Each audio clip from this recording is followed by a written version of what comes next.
नमस्कार दोस्तों, कैसे हैं आप सब। उम्मीद है कि बहुत खुश होंगे। आज मैं शिवम आपका एक बार फिर स्वागत करता हूं अपने पॉलिटी के सेशन में, जो कि राष्ट्रपति की शक्तियों से संबंधित है।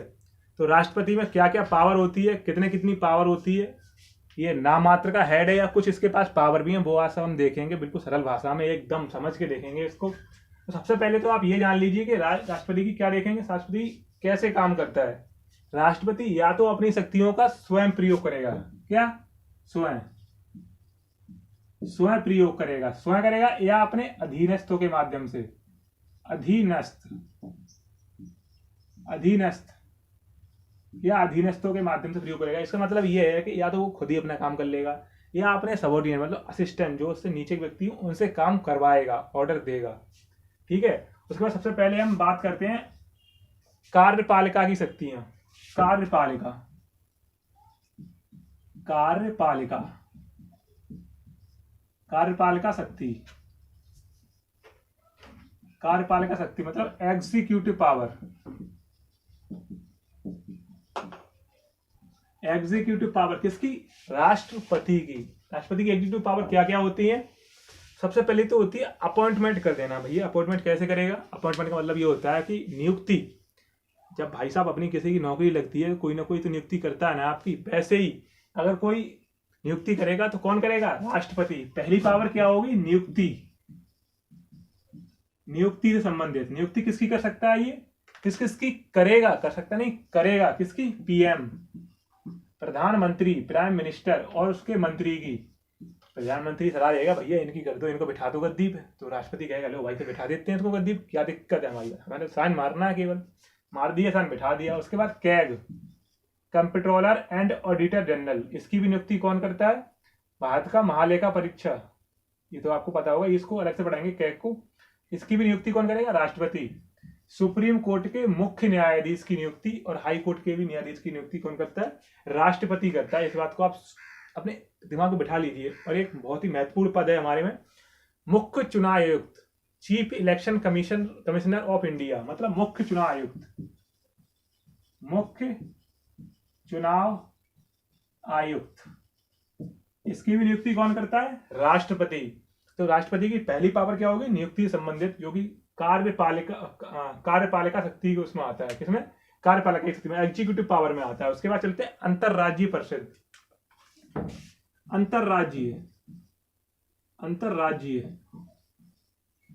अंतरराज्यीय परिषद, इसकी स्थापना कौन कर सकता है? आर्टिकल 263 में अंतरराज्यीय परिषद है। इसकी भी स्थापना राष्ट्रपति के हाथ में है। तो ये भी सारी राष्ट्रपति के हाथ में आती है। इस बात को आप याद रखिएगा। उसके साथ चलते हैं नेक्स्ट पर, बहुत ही इंपॉर्टेंट है, आप इसको समझ लीजिए। एससी या एसटी क्षेत्र को घोषित करना। इससे फायदा क्या होता है? वहां के लोगों का जो कल्चर है वो प्रिजर्व हो जाएगा। प्रिजर्व का मतलब होता है वो अपना कल्चर अपने पास रख सकेंगे। ये नहीं उनका अगर मन हो रहा है, कल्चर से मतलब उनका मन हो रहा है कि हम सर घुटा के घूमेंगे, तो राष्ट्रपति जी कहेंगे, भैया तुम सर घुटा के घूमो, हमने तुम्हें आरक्षित कर दिया, टेंशन मत लो, तलवार टांग के घूमेंगे, तलवार टांग के घूमो, कोई दिक्कत नहीं, तुम्हारे कल्चर में है तो घूमे। क्यों? क्योंकि उन्होंने आरक्षित कर दिया है। तो एससी और एसटी के लिए क्या कर सकते हैं? आरक्षित क्षेत्र। एससी एसटी के लिए आरक्षण क्षेत्र, आरक्षित कर सकते हैं। क्या? क्षेत्र, आरक्षित कर सकते हैं क्षेत्र को। ये पावर होगी तीसरी। चौथे नंबर पे हम ये लिख देंगे कि इसमें क्या कर सकते हैं? मनोनीत पावर, नॉमिनेटेड पावर, मनोनीत करने की शक्ति। आपने देखा होगा राज्यसभा में 12 मेंबर चुने जाते हैं। 12 मेंबर, 245 संख्या, उसमें 12 तो वही सब राष्ट्रपति बैठा देता है। कहाँ से? कला से, साहित्य से और अपने खेल से, सहकारिता से, इन सबसे बैठा देता है। कहाँ बैठा देता है? मनोनीत करने की पावर है ना। 12 नवंबर चुन के भेज देता है। तो मनोनीत करने की पावर किसकी है? राष्ट्रपति की। नॉमिनेटेड पावर राष्ट्रपति की। विधानसभा में गवर्नर करेगा, वो अलग बात है, लेकिन सेंट्रल लेवल पर राष्ट्रपति की पावर है मनोनीत करने की। उसके बाद चलते हैं नेक्स्ट पावर देख लेते हैं यहाँ पर। नेक्स्ट में यहाँ कार्यपालिका क्या कर लेंगे? विधायी शक्तियां। क्या? कौन शक्तियां? विधायी शक्ति।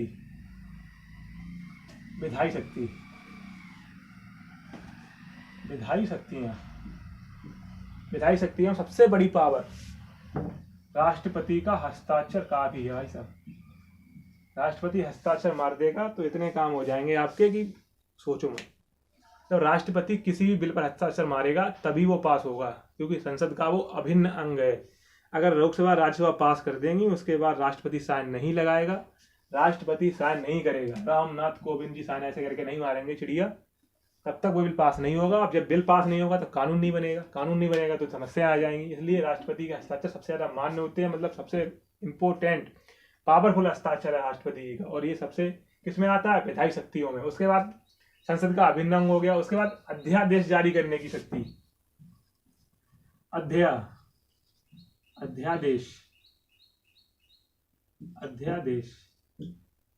जारी करने की शक्ति किसमें, आर्टिकल 123।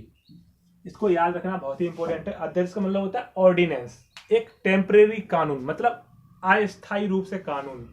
जब लोकसभा नहीं है, भंग हो गई, भैया राज्यसभा खुद थोड़ी ना लिख के दे देगी कानून बन गया, नहीं, राष्ट्रपति बनाएगा। अगर लोकसभा नहीं है, लोकसभा भंग है किसी भी तरीके से, कुछ भी है, तो यहाँ पर मतलब लोकसभा बैठी नहीं है, सत्र प्रसारण चल रहा है, संसद बैठी नहीं है, तो कौन कानून बनाएगा, अध्यादेश कौन बनाएगा, राष्ट्रपति। भाई साहब कश्मीर में लोकसभा भंग चल रही थी, तभी तो कानून बना दिया और वहां से 3 सत्र को हटा दिया।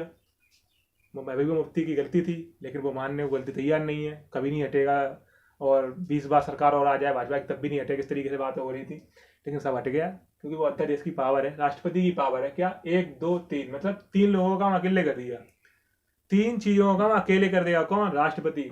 लेकिन ये टेम्परेरी कानून है, 6 महीने बाद इसको संसद द्वारा पास करना होगा।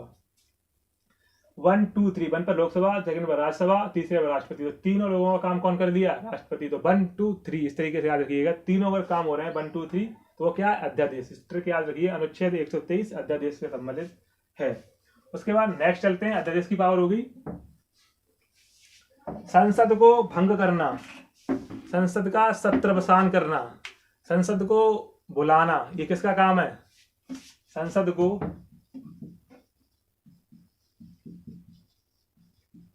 बुलाना, सत्रावसान करना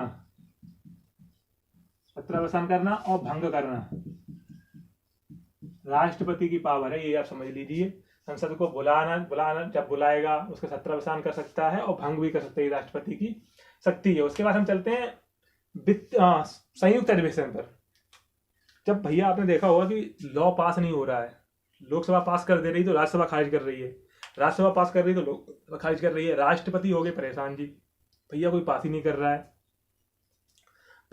है, तो कानून नहीं बनेगा, कानून नहीं बनेगा तो व्यवस्था चल नहीं पा रही है। बहुत सारी व्यवस्था ऐसी होती है, कानून नहीं होगा तब तक व्यवस्थाएं लागू नहीं हो पा रही है। तो राष्ट्रपति क्या करेगा, संयुक्त अधिवेशन बोला। संयुक्त अधिवेशन का मतलब इतना होता है, सिर्फ सिंपल समझ लीजिए, इसको किसी अगले सेशन में पढ़ाएंगे। संयुक्त अधिवेशन का मतलब इतना है कि दोनों लोगों को एक साथ बुला लिया और फिक्स करा दिया, और उसके बाद फिर मेजोरिटी देखी जाएगी। दोनों सदनों को एक साथ बुला के कानून पास कराना किसका काम हो गया, राष्ट्रपति का। लेकिन संयुक्त अधिवेशन की अध्यक्षता कौन करता है, लोकसभा का अध्यक्ष, लोकसभा स्पीकर। राष्ट्रपति तो केवल बुलाता है, अध्यक्षता कौन करता है, लोकसभा का स्पीकर। इस बात को आप कानों में डाल लीजिए, सही से पढ़ लीजिए, क्योंकि एमसीक्यू आप गलत करके आएंगे तो अच्छा नहीं लगेगा। इसलिए आप एग्जाम में एकदम बिना कन्फ्यूजन के सवाल को बना पाए, वही मेरी कामना रहेगी। तो इस बात को ध्यान रख लीजिएगा, लोकसभा स्पीकर अध्यक्षता करता है संयुक्त अधिवेशन की, और राष्ट्रपति उसको बुलाता है। ये बात आपको निश्चित तरीके से याद हो गई होगी। उसके बाद हम नेक्स्ट इसकी जो शक्ति देखते हैं वो है हमारी, कौन सी शक्ति है, वित्तीय शक्तियां। वित्तीय शक्तियां देखेंगे, वित्तीय मतलब पैसा, वित्तीय शक्तियां सबसे इंपॉर्टेंट, आर्टिकल 280 वित्त आयोग। कौन बनाएगा, राष्ट्रपति। इसकी अध्यक्ष अभी फिलहाल में कौन है, एन.के. सिंह। इसके अध्यक्ष कौन है, एन.के. सिंह। और ये अभी फिलहाल में जो आयोग चल रहा है वो कौन सा, 15वां वित्त आयोग चल रहा है। तो भाई साहब 280 की पावर किसके पास है, वित्त आयोग बनाने की, राष्ट्रपति। ये पावर वित्तीय कौन सी किसके पास है, राष्ट्रपति के पास। उसके बाद हम चलते हैं धन विधेयक बिना राष्ट्रपति के सहमति के नहीं आएगा। किसकी पावर है, धन विधेयक की पावर किसकी है, राष्ट्रपति की। धन विधेयक की पावर किसकी है, राष्ट्रपति की। अब धन विधेयक बहुत इंपॉर्टेंट होता है, धन वाली चीज तो इंपॉर्टेंट है। लोकसभा का अधिकार होता है धन विधेयक पर, राज्यसभा कमजोर पड़ जाती है, लेकिन राष्ट्रपति की तो भैया पूर्व अनुमति लोगे तभी धन विधेयक आएगा और पास होगा। राष्ट्रपति का अधिकार किस पर है, धन विधेयक पर। उसके बाद नेक्स्ट है आकस्मिक निधि। जब पैसा इमरजेंसी में चाहिए, युद्ध विद्ध हो गया, असला वसला खरीदना है, इमरजेंसी पैसा चाहिए, बजट में हमने उसका जिक्र नहीं किया है। जो चीज़ बजट में जिक्र नहीं की गई है उसके लिए पैसा खर्चा जाए तो क्या होता है, आकस्मिक, मतलब इमरजेंसी। इमरजेंसी पैसा खर्च रहे हैं हम, इस आकस्मिक, आकस्मिक, आकस्मिक निधि। आकस्मिक निधि का आर्टिकल आप याद कर लीजिए, आर्टिकल 267, 267। ये 267 आर्टिकल किसका, 267 आर्टिकल आकस्मिक निधि के इमरजेंसी। इमरजेंसी में अगर धन निकालेगा तो राष्ट्रपति की अनुमति लेनी होगी, राष्ट्रपति साइन करेगा, आकस्मिक निधि धन निकाल लीजिएगा। युद्ध में जब काम गोला बारूद नहीं है खरीद लीजिएगा, जिसको चाहे उसको उड़ा दीजिएगा, पाकिस्तान को उड़ाएंगे, जिसको चाहे जिसको क्यों उड़ा देंगे। उसके बाद आकस्मिक निधि का काम हो गया, राष्ट्रपति के साइन नहीं होता तब काम नहीं होगा। उसके बाद नेक्स्ट आप चलते हैं बजट, अनुच्छेद 112 बजट। लेकिन ये बजट जो शब्द है ये हमारे संविधान में नहीं लिखा हुआ, इसकी जगह पे वार्षिक वित्तीय विवरण, वार्षिक वित्तीय विवरण, ईयरली फाइनेंशियल स्टेटमेंट, वार्षिक वित्तीय विवरण, इसको पेश करने का अधिकार राष्ट्रपति को है, लेकिन पेश करते हैं भारत के वित्त मंत्री। भारत की वित्त मंत्री फिलहाल में निर्मला सीतारमण जी हैं और अभी पेश करती वही हैं, लेकिन अधिकार किसका, राष्ट्रपति का। तो ये क्वेश्चन आया है, इसमें कंफ्यूज मत होइएगा। बजट को पेश करने का अधिकार किसका है, ये राष्ट्रपति का। पेश कौन करता है वर्तमान में, वित्त मंत्री। इस बात को सिंपल याद रखेंगे, कोई दिक्कत ही नहीं है। उसको चलते हैं नेक्स्ट पावर पर। वित्तीय पावर के बाद आएंगे न्यायिक शक्ति, न्यायिक, न्यायिक से मतलब है judicial power. Judicial power, judicial power में आप इतना समझ लीजिए कि अनुच्छेद 72, अनुच्छेद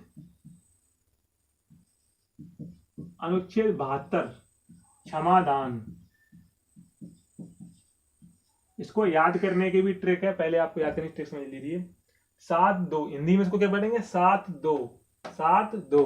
तो अगर इसको थोड़ा जल्दी जल्दी पढ़ेंगे तो क्या करेंगे, 7-2, 7-2 मतलब राष्ट्रपति 7-2, राष्ट्रपति 7 कब देंगे, क्षमा कर देंगे, भाई साहब क्षमा कर दो, 7 दे दो हमारा। इस तरीके 7-2, 7-2, राष्ट्रपति 7-2।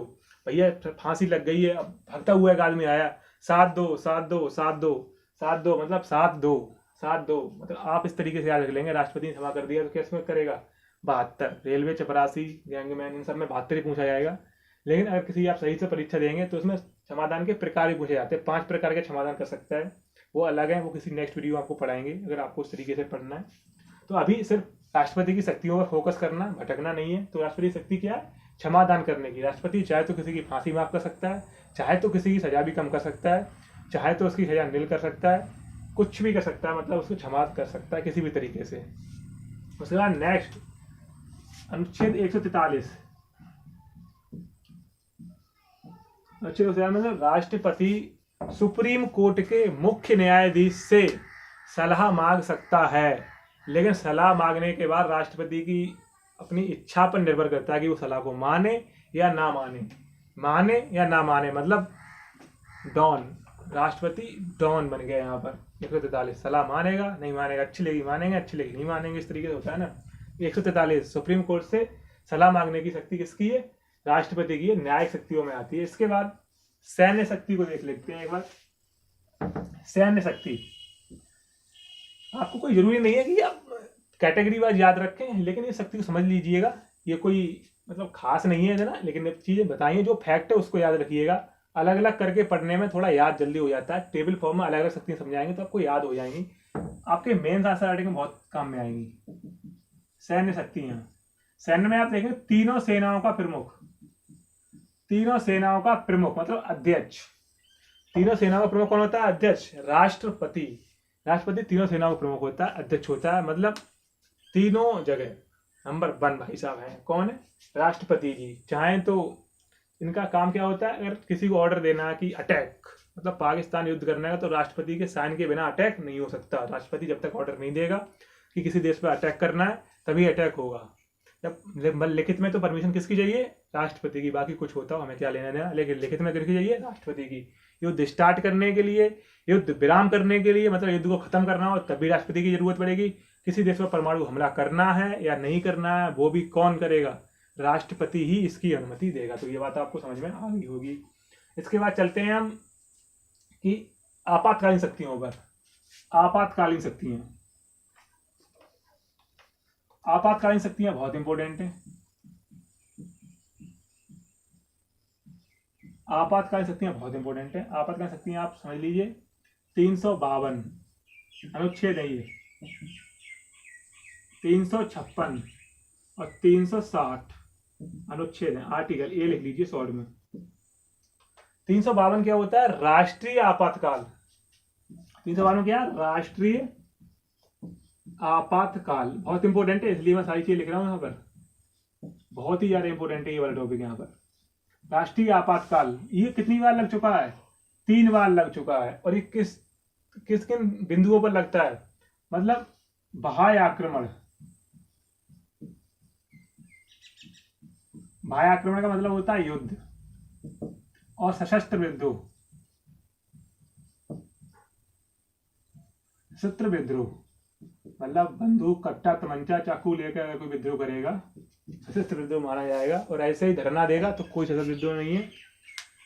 तो पहले ये सशस्त्र विद्रोह यहाँ पर लिखा हुआ, ये पहले संविधान में नहीं था, ये संविधान में संशोधन हुआ, उसके बाद ये सशस्त्र विद्रोह शब्द जोड़ा गया। पहले क्या था? आंतरिक विद्रोह। तो आंतरिक विद्रोह था, उससे दफड़ा हो गया। क्या हो गया वो आपको भी समझाएंगे।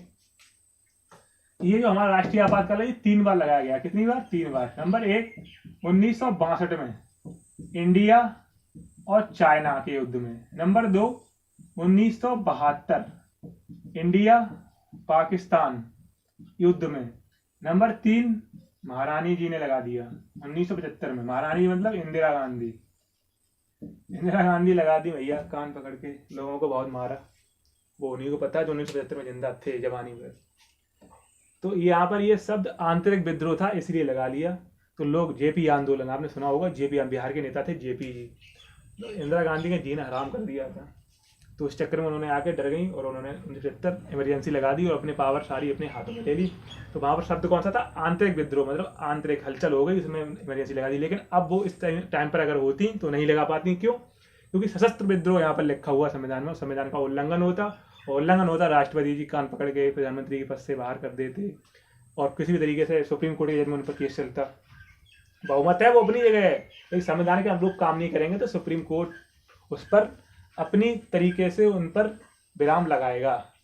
तो अब सशस्त्र विद्रोह आ गया है शब्द, तब ये आंतरिक विद्रोह था, तब इंदिरा गांधी ने इमरजेंसी लगा दी थी। लेकिन अब सशस्त्र मतलब लाठी डंडा नहीं, चाकू और कट्टा लेके अगर कोई युद्ध कर रहा है, बंदूक है AK-47 लेके कर रहा है, तभी आप लगा सकते हैं।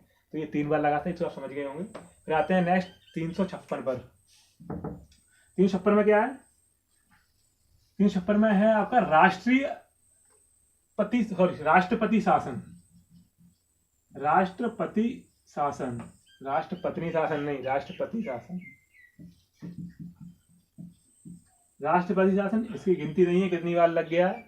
हर राज्य में 2-4 बार तो लग ही चुका होगा, क्योंकि इसका रूल ही बड़ा अजीब है। मतलब क्या है कि जब मन किया तब लगा दिया। मतलब संवैधानिक तंत्र, संविधान तंत्र मतलब पॉलिटिकल सिस्टम, मतलब संविधान के मतलब सिंपल समझिए, संविधान के अनुरूप अगर कोई राज्य सरकार काम नहीं कर रही है, संविधान के अनुरूप अगर कोई राज्य सरकार काम नहीं कर रही है, तो आप राष्ट्रपति शासन लगा देते हैं। कौन? राष्ट्रपति जी। और केंद्र की पावर उस राज्य में हो जाती है, और राज्य मतलब बेकार कोई योजनाएं होंगी, मुख्यमंत्री करना होगा, वो राष्ट्र अब केंद्र सरकार के हाथों में आ गए डायरेक्ट। तो जिस किसी की विपक्षी की सरकार देखते हैं, लगा दिए राष्ट्रपति शासन। मतलब बहाना लग जाता है, ऐसी कोई बात नहीं, बहाना मार देते हैं। इसका दुरुपयोग बहुत ज्यादा होता है, ये बात आपको ध्यान रखनी होगी। लेकिन इसकी जरूरत भी है। कोई भी अगर मुख्यमंत्री गलत काम करेगा तो राष्ट्रपति शासन लग जाएगा, अगर वो संविधान के अनुरूप नहीं चलेगा। तो इसको सिंपल समझ लीजिए, सिंपल शब्दों में कहिएगा, संविधान के अकॉर्डिंग काम नहीं करोगे, राष्ट्रपति शासन आपके यहाँ लग जाएगा। किसी भी राज्य में लग सकता है, चाहे वो अरुणाचल प्रदेश, असम, बिहार, कुछ भी हो, यूपी, कोई भी हो। तीसरा आता है 360 वित्तीय आपातकाल। वित्तीय आपातकाल मतलब पैसे की कम, मतलब पैसे कम रह गया, पैसे की किल्लत। आपातकालीन, आपातकालीन ये भगवान की दुआ से पैसे की किल्लत हाथ में हुई नहीं कभी। मतलब इतना गोला बारूद अगर फेंकेगा आदमी तब इमरजेंसी लगेगी ना। ये आज तक एक ही बार जब से देखा जाता हुआ कभी नहीं लगी है वित्तीय आपातकाल। 352 में राष्ट्रीय आपातकाल, 356 में राष्ट्रीय शासन, 360 में वित्तीय आपातकाल। वित्तीय आपातकाल, तो वित्तीय आपातकाल कभी आज तक नहीं लगा। इसके बाद हम चलते हैं नेक्स्ट पर। 2 शक्तियां और बची हैं राष्ट्रपति की, वो आप ठीक से पढ़ लीजिएगा। बस 2 ही शक्तियां, 2 मिनट की और बात है।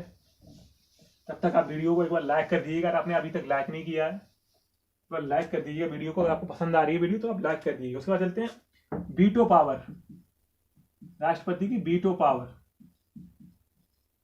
वीटो पावर, इसको पॉकेट वीटो भी कहते हैं। पॉकेट वीटो, पॉकेट से भी संबंधित है, आप टेंशन मत लीजिए, अभी आपको बताएंगे।